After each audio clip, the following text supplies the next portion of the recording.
I'll probably take it out. Okay.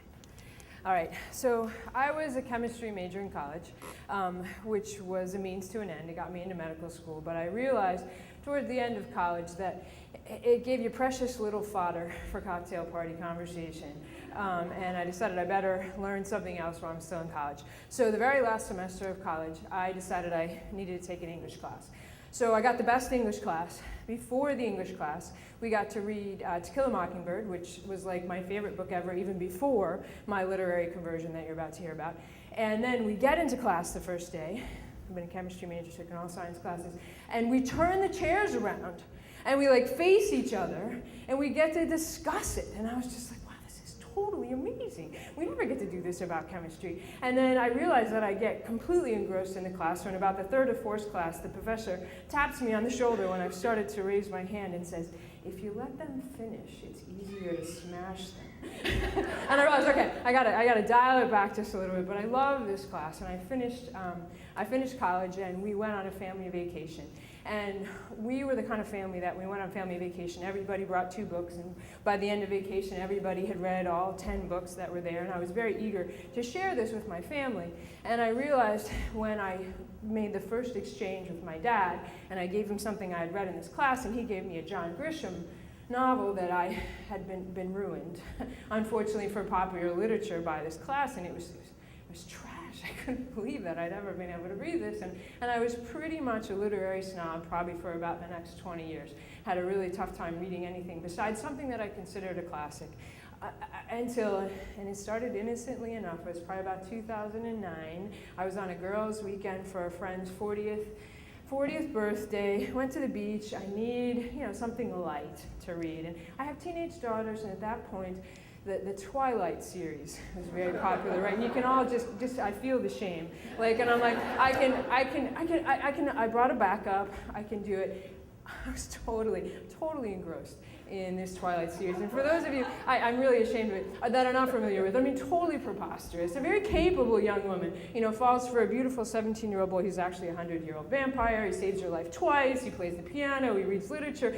Preposterous, but I am totally engrossed. And even when I come back from vacation, I am skipping chores and reading the second chapter. I have restricted myself to reading at night in bed, and even when I do that, I look up and I'm like, oh my God, it's midnight. I have to get up at 5 o'clock in the morning. What am I doing? It was horrible. I knew I needed to do something. And I ran into a friend in the grocery store, Dorothy, and Dorothy had been in a book club with me. Dorothy is very bright. She was an English teacher. Dorothy, please save me. I need some help. What are you reading? Tell me what you're reading, right? And she leans in kind of conspiratorially. Yes. She goes, well, oh my God, my daughter gave me this book to read on the way back from San Francisco. She looks around and she goes, it's called Twilight. Oh no, Dorothy, oh no. And she goes, well, I came back and it was strangely engaging, she said.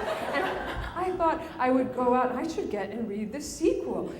She said, imagine my horror to find myself in the juvenile fiction section of Barnes & Noble. She said, I couldn't do it. I walked out. And so, because misery loves company, I sent her, she was my senior partner's wife, I sent her the book in a brown paper bag discreetly with my partner the next day at work. And shortly after that, I had a business meeting. I was the recently elected managing physician of my practice, and so it fell to me to do a certain number of tasks, and I had to have a meeting with the marketing people. And I know there are marketing people here, and I apologize, but marketing is something that I don't get it. I'm sure it's that I just don't understand it. But I have to fight to keep my eyes from rolling back in my head when we're having a marketing meeting. And so it's just me, the director of marketing, who's a wonderful, polished person, and my new business manager, who's overqualified, but I really want him to stay. And she's in this meeting, and she's trying to convince me about how exciting this new 3-pointed star with 3 different colors that represents our mission is. And I'm trying, but she can tell I'm just not excited. She's excited about it, right? So she's charitable, and she's trying to educate me about marketing and thinking maybe then I'll be excited about it. She goes, it's branding. She said, it's branding.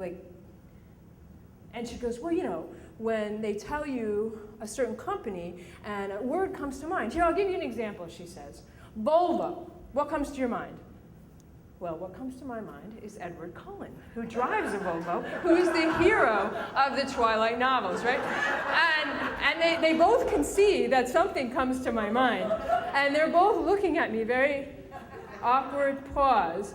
And I, have the universal question of, should I be quiet and be thought a marketing fool, or open my mouth and be found out as a Twilight freak, right? And I decide, I look at them both and think, you can't know this about me, and they're both disappointed.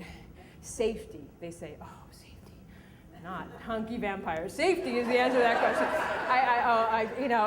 And the meeting's over. They're just totally disappointed in me that this is so obvious an answer and they can't do it. And a professional embarrassment that should have saved me, right? But they walk out of the room and I go, safety.